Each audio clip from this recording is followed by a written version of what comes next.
Joining us now, author of the best-selling book, Vengeance, former Speaker of the House, Fox News contributor, Newt Gingrich. Mr. Speaker, good to see you. Well, it's good to see you. Look, and go ahead. I think the president has a lot to crow about. That was pretty impressive.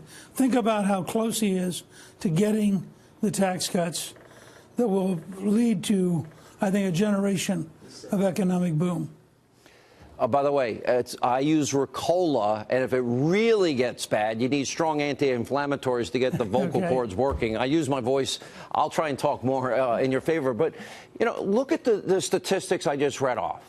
That's significant economic growth. Major corporations now promising billions in investment. Factories saved from moving to Mexico because the president's involved by himself. Burdensome regulation, energy independence. The House, look, they're not perfect. Wasn't exactly happy with repeal and replace. The Senate's getting nothing done, Mr. Speaker. They haven't even confirmed half of the president's nominees. Well, let's see how the next couple of weeks work out. I think you got, first of all, if they can get the tax bill through the Senate, that is a huge victory and erases a lot of problems.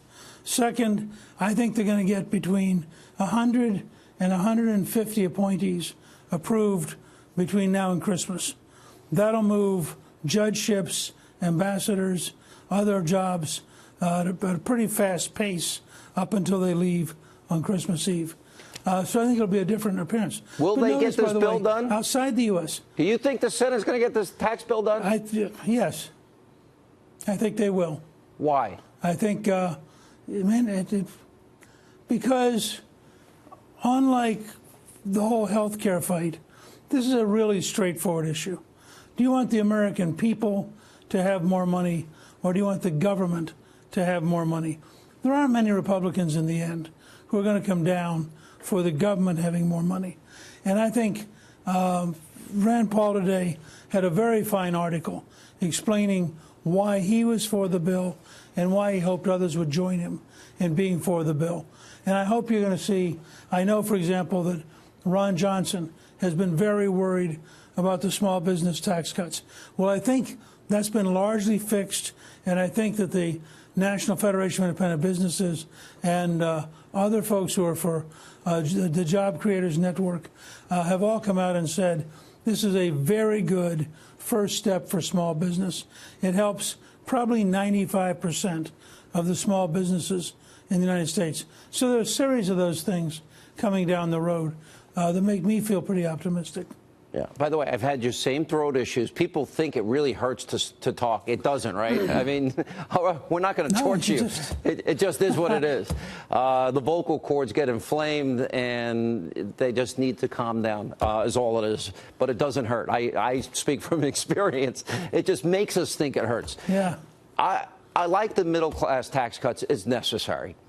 The corporate tax cuts will make us so competitive.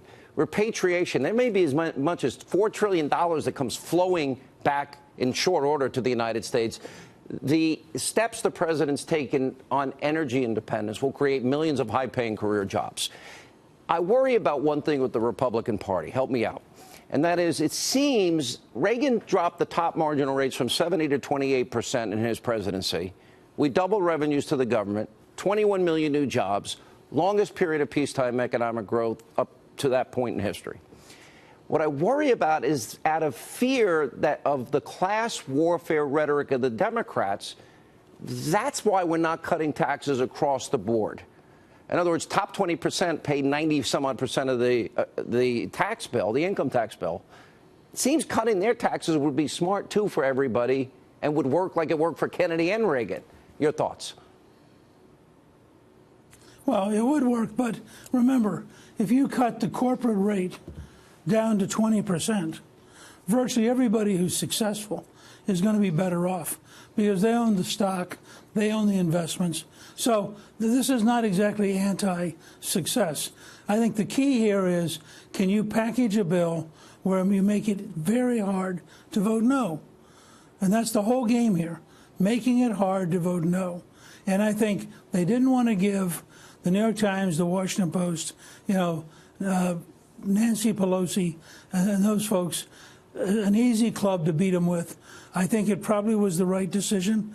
I can make a good argument. I voted for the Reagan tax cuts. I can make a good argument for cutting everybody's taxes. But the truth is, if this economy booms, everybody who's successful is going to be a lot better off just because they're going to be part of a huge rising tide of economic opportunity. Let me ask you about Franken Conyers. I played that Russert clip from Meet the Press with Nancy Pelosi, and now she's calling for due process, but only because it's a Democrat. I actually believe in not rushing to judgment on anybody, especially people that deny charges. And that goes for John Conyers or anybody else. And I believe in the presumption of innocence. I believe it strongly. I think everybody should. And it's proven me right with Richard Jewell and Duke Lacrosse and in Ferguson and with Trump having the possibility of winning, or Baltimore, where the media's gotten it wrong so many times.